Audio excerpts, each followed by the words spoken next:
Now your brain is probably screaming this exact phrase at you on a loop. You're sitting there staring at just this mountain of notes, totally overwhelmed by a very normal wave of guilt, regret, and just sheer panic. It honestly feels like you've dug a hole way too deep to climb out of.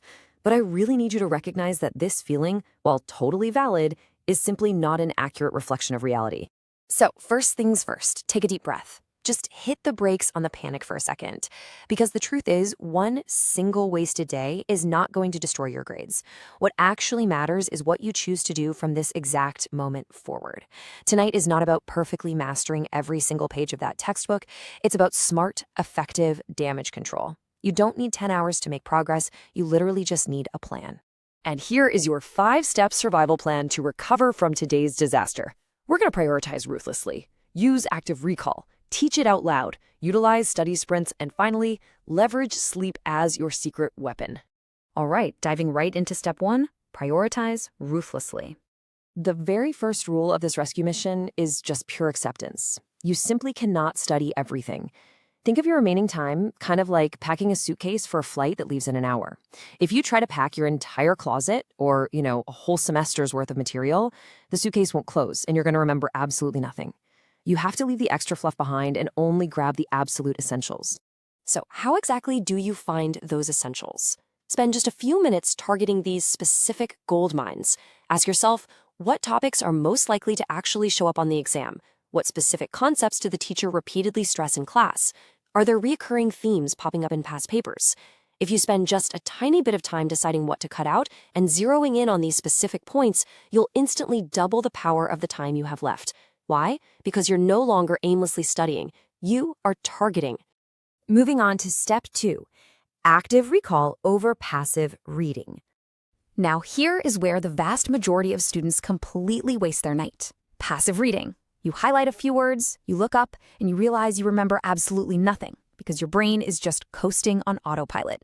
You've got to flip the switch to active recall. Close the book, cover the page, and force yourself to do the heavy lifting. Try explaining the concept purely from memory, or quickly turn your notes into quick-fire questions. So, the absolutely crucial point here is this. Your brain only remembers what it struggles to retrieve. Active recall should honestly feel a little uncomfortable.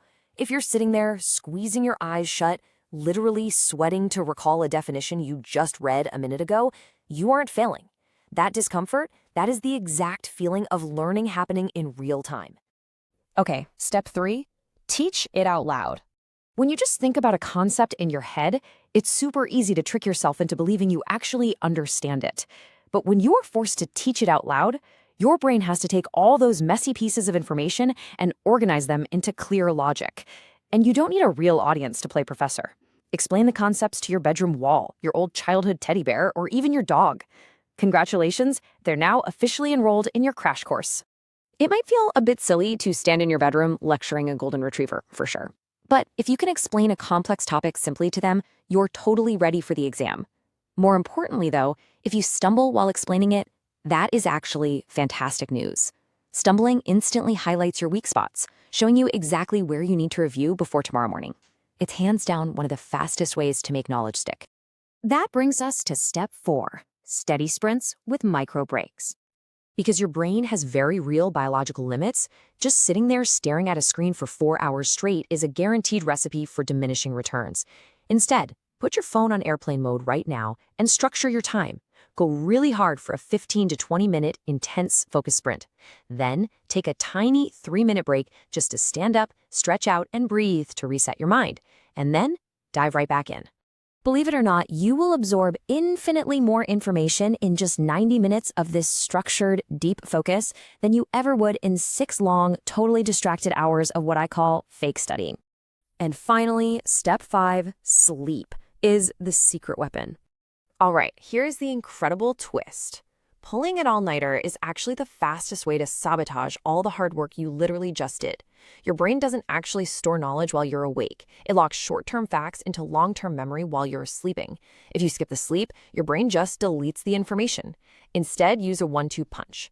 Do your targeted night focus, get a few solid hours of rest, and follow it up with a quick 10 to 15-minute morning refresh.